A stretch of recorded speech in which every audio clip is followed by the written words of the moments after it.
This is downtown Ridgeway. That is the Ridgeway Water Tower. Hey, Brady, are you here? Hope you're doing well. I'm doing well. Jane ate the couch. You're still here. Still. I haven't dropped off yet. Road tripping. It's still windy. The reason why we are in Ridgeway is because Ridgeway, Wisconsin, which is kind of west of Madison, between like Madison and Dodgeville, there's just a lot of tales of a haunting. And apparently there was a ghost that would terrorize the town back in the 1800s and early 1900s, and it was called the Ridgeway Ghost. It's a great sound, isn't it? I think that's the Ridgeway Ghost. That almost sounds like a tornado, but I think it's the wind hitting off the Ridgeway Water Tower, because it is a windy one. So back in the 1840s it started, apparently.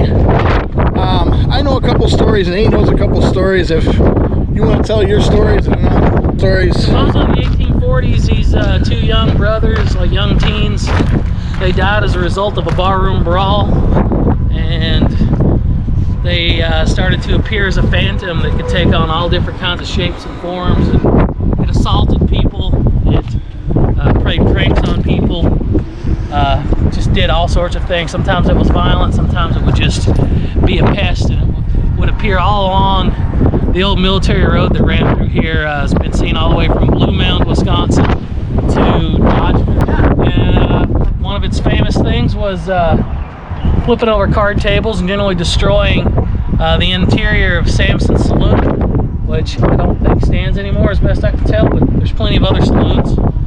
There are some older looking buildings here. Whether they date back that far, I don't know. Let's take another look at downtown.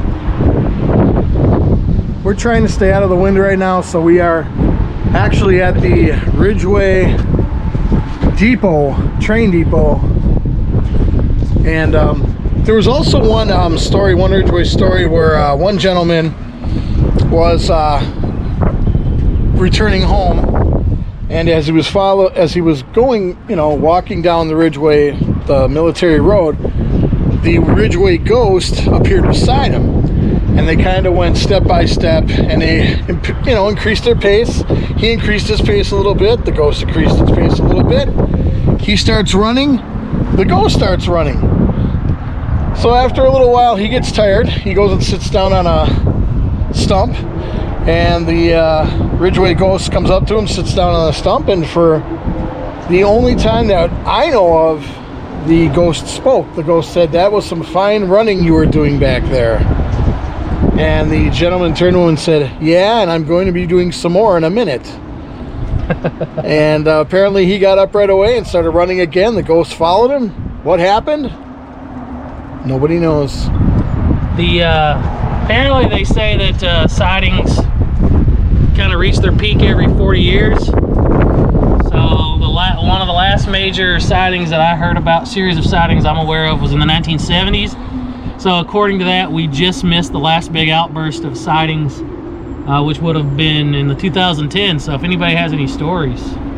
Oh, we got the creepy wind sound. Yeah. From the water tower. Yeah, that is prime Ridgeway Ghost atmosphere material. Now apparently when the railroad was built, at the time the military road became, less traveled. And rumor has it that the Ridgeway Ghost was seen hopping on to one of the trains that was leaving this area and took off, and that's when the bulk of the activity back then stopped. So yeah, Ridgeway basically not known for much else other than being a sleepy little town right off the Interstate 151, Highway 18, but it's got a lot of stories about the Ridgeway Ghost, so we're pretty close by. We thought we'd stop by. I've read that they have a Ridgeway Ghost Festival here in October, but I lived in this area very briefly and I could find no mention of it, so I don't know if that year they just skipped it. But I'll come out and see the Ridgeway Ghost Festival. Yeah. Hey Nate, I got a question for you. Sure. Get this thing open up. Oh, and they got the caboose here. That's nice. Nice little caboose. You got a nice caboose there, Ridgeway. Ridgeway's got a very nice caboose. That's what's going on inside of it. Not a whole lot. Whoa, there goes the screen. I'm trying to show it to you through the glass. It's broken. All right. I guess we'll take a look at downtown a little bit. And that's an old, I wonder if that was a saloon back in the day. Very well could have been. So let's just imagine that being the saloon. I'm serious, that looks like a saloon. The building just... So yeah, this is about it for Ridgeway.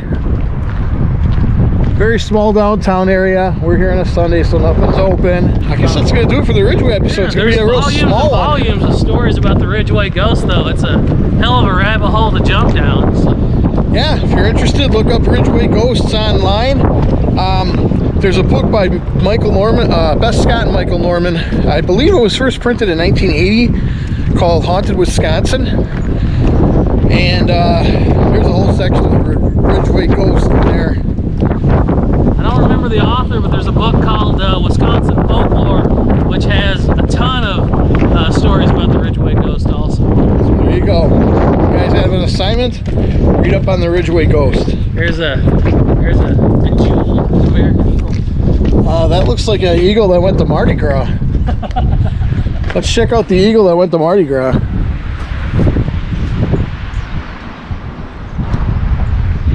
Okay.